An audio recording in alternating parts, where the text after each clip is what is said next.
क्या आपका पेट बिना ज़्यादा कुछ खाए हुए भी फूला हुआ लगता है? खाने के बाद gas, heaviness and tightness feel होता है या फिर आपको अनकंफर्टेबल लगता है? तो इसे सिर्फ मोटापा मत समझिए, क्योंकि कई बार ये पेट फूलने यानी कि ब्लोटिंग की प्रॉब्लम होती है। तो आज मैं आपको बताऊंगी पेट फूलने के कारण एंड छोटी छोटी ऐसी मिस्टेक्स जो कई लोग अक्सर करते हैं, और कुछ ऐसे योगा पोसेस जो कि नेचुरली राहत देने में हेल्प करेंगे। नमस्ते everyone, welcome back two moments of made. आज हम बात करने वाले हैं ब्लोटिंग यानी कि पेट फूलने के बारे में। बहुत सारी महिलाओं को भी ये प्रॉब्लम होती है, खास करके पीरियड्स के टाइम पर, पीसीओडी में, स्ट्रेस में एंड गलत ईटिंग की वजह से। तो चलिए पहले तो हम समझ लेते हैं कि पेट फूलना क्या होता है। जब पेट में गैस, वाटर रिटेंशन या डाइजेशन स्लो होने की वजह से स्वेलिंग या फिर हेवीनेस महसूस होती है, उसे ब्लोटिंग कहते हैं। इसमें पेट बाहर निकला हुआ लगता है एंड अनकंफर्टेबल फीलिंग होती है। इसके कॉमन सिम्टम्स है पेट भारी लगना,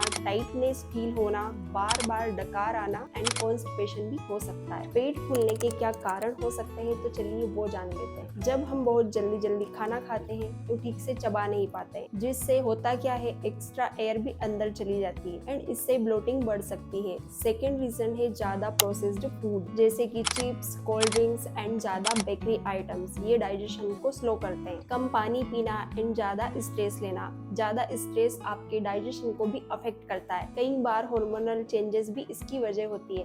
तो चलिए अब हम जान लेते हैं इसके लिए कौन कौन से इफेक्टिव योगासन है। तो चलिए सबसे पहले हम करेंगे वज्रासन। तो चलिए इसको स्टार्ट करते हैं। वज्रासन करने के लिए सबसे पहले नीलिंग पोजीशन में आ जाएंगे, यानी कि घुटनों के बल आ जाएंगे। दोनों पैर पीछे की ओर इस तरीके से रखेंगे, यानी आपके दोनों पैरों के पंजों को एकदम रेस्ट पोजीशन में रखेंगे एंड इनहेल। एक्सेल करते हुए धीरे से बैठ जाएंगे। आपके हिप्स को अपने हील के ऊपर रखना है। बॉडी को स्ट्रेट करके रखेंगे। दोनों हाथों को थाई के ऊपर रखें एंड क्लोज योर आईज। इस पोजीशन में आपको 5 से 10 मिनट बैठना है and inhale and exhale out. Normal breath करते रहें। Inhale and exhale. Release and relax. इस आसन को आप खाने के बाद आराम से कर सकते हैं एंड इस पोज में आपको 5 से 10 मिनट बैठना है। ये आपके हेवीनेस को कम करेगा एंड एब्डोमेन एरिया में ब्लड सर्कुलेशन को इम्प्रूव करेगा। वज्रासन डाइजेशन के लिए बहुत ही अच्छा आसन है, जो कि आपकी पेट फूलने की प्रॉब्लम है वो इससे कम हो जाएगी। सेकेंड आसन हम करने वाले हैं पवन मुक्तासन। तो चलिए इसको स्टार्ट करते हैं। पवन मुक्तासन करने के लिए सबसे पहले पीठ के बल लेट जाएंगे। दोनों हाथों को साइड में रखेंगे। दोनों पैरों को पास में रखेंगे एंड रिलैक्स पोजीशन में अपनी बॉडी को रखें। इनहेल करेंगे, यानी सांस को अंदर भरेंगे एंड एक्सेल करते हुए राइट लेग को बेंड करेंगे। दोनों हाथों से होल्ड करेंगे। इस पोस्चर में आपको कंफर्टेबल रहना है। यहाँ पर आपको नॉर्मल ब्रीथ करना है। कुछ सेकंड इसी पोजीशन में बने रहें एंड धीरे से पोस्चर को रिलीज करेंगे। Release and relax. सेम करेंगे left side. Inhale and exhale. Knee को बेंड करें। दोनों हाथों से प्रेस करके रखना है जितना आप कर सको अपने एब्डोमेन की ओर एंड नॉर्मल ब्रीथ करते रहें। धीरे से पोज को रिलीज करेंगे। Release and relax. अब दोनों पैरों को एक साथ लेकर आएंगे। Inhale and exhale. दोनों हाथों से पकड़ के रखेंगे। दोनों पैरों को अपने एब्डोमेन की ओर प्रेस करके रखेंगे। कुछ देर इस पोस्चर में बने रहें। यहाँ पर आप नॉर्मल ब्रीथ करें एंड धीरे से पोस्चर को रिलीज करेंगे।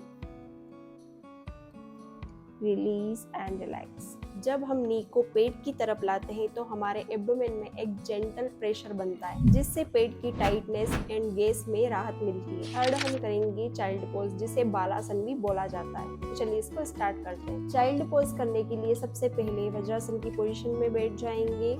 बॉडी को एकदम रिलैक्स करके रखेंगे। आपकी स्पाइन सीधी रहेगी एंड एक पॉइंट पर फोकस करेंगे। इनहेल करेंगे, यानी सांस को अंदर भरते हुए दोनों हाथों को ऊपर की ओर लेकर जाएंगे। आपके हाथ एंड कान दोनों एक साथ रहेंगे। एक्सेल, सांस को बाहर छोड़ते हुए धीरे धीरे बॉडी को आगे की ओर खींचते हुए लेकर आना है।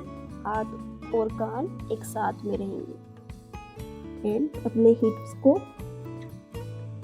फ्लोर से टच करके रखेंगे या फिर अपने हील पर। दोनों हाथों को इस तरीके से इंटरलॉक करेंगे एंड इस पोस्चर में हम रिलीज करेंगे। कुछ देर इस पोजीशन में बने रहें। यहाँ पर आपको नॉर्मल ब्रीथ करना है। चाइल्ड पोज बहुत ही इजी आसन है, तो आप इसमें आसानी से रुक पाएंगे एंड धीरे से हम पोस्चर को रिलीज करेंगे। Release and relax. Child pose करने से बॉडी एंड माइंड दोनों रिलैक्स फील करते हैं। इस पोज में डीप ब्रीदिंग करने से एब्डोमिनल मसल्स रिलैक्स फील करती है। तो ये आसन बहुत ही इजी आसनों में से एक आसन है एंड आपके पेट फूलने की प्रॉब्लम को कम करने में भी हेल्प करेगा। लास्ट हम करने वाले हैं दृढ़ासन। तो चलिए इसको स्टार्ट करते हैं। दृढ़ासन करने के लिए आपको लेफ्ट साइड लेटना है। अपने दोनों पैरों को एक साथ रखेंगे, सीधी लाइन में रखेंगे और अपने लेफ्ट हैंड से हाथ का पिलो बनाएंगे। अपने एक हाथ को इस तरीके से रख सकते हैं या फिर आप मैट पर भी रिलैक्स पोजीशन में रख सकते हैं। धीरे से आंखों को बंद करेंगे एंड नॉर्मल ब्रीथ करना है। Inhale and exhale out. Inhale and exhale. इस पोजीशन में आप जितनी देर कंफर्टेबल रुक पाएं उतनी देर रुके। अगर आपको लगता है कि आपकी बॉडी मूव हो रही है तो आप अपनी आंखें ओपन रख सकते हैं। अगर खाना खाने के बाद आपका पेट भारी एंड पेट फूला हुआ लगता है तो आप दृढ़ासन में लेफ्ट साइड लेट जाइए। इसको करने से आपकी बॉडी में हेवीनेस कम फील होगी एंड आपको एसिडिटी में आराम मिलेगा और आपका खाना भी आसानी से डाइजेस्ट हो जाएगा। तो इन योगासनों के साथ साथ में आपको कुछ डेली हैबिट्स का भी ध्यान रखना बहुत ही जरूरी है, जैसे कि खाना अच्छे से चबा चबा कर खाएं, ज्यादा कोल्ड ड्रिंक्स को अवॉइड करें, रात को ज्यादा हेवी मील ना लें एंड खाना खाने के तुरंत बाद लेटे नहीं एंड थोड़ी देर के लिए आप वॉक जरूर करें। एंड अगर आपको लगातार ब्लोटिंग बनी रहती है और आपको सीवियर पेन होता है तो आप डॉक्टर से जरूर कंसल्ट करें। तो याद रखिए, आपकी छोटी छोटी डेली हैबिट्स एक बड़ा बदलाव ला सकती है। योगासन एंड माइंडफुल ईटिंग से आप पेट फूलने की समस्या को आराम से कम कर सकते हैं। तो आज के लिए इतना ही। मिलते हैं हमारे नेक्स्ट वीडियो में ऐसे ही किसी इंपॉर्टेंट एंड यूजफुल टॉपिक के साथ। वीडियो अगर यूजफुल लगे तो वीडियो को लाइक, शेयर एंड चैनल को सब्सक्राइब करना ना भूलें। तब तक के लिए स्वस्थ रहिए, मस्त रहिए।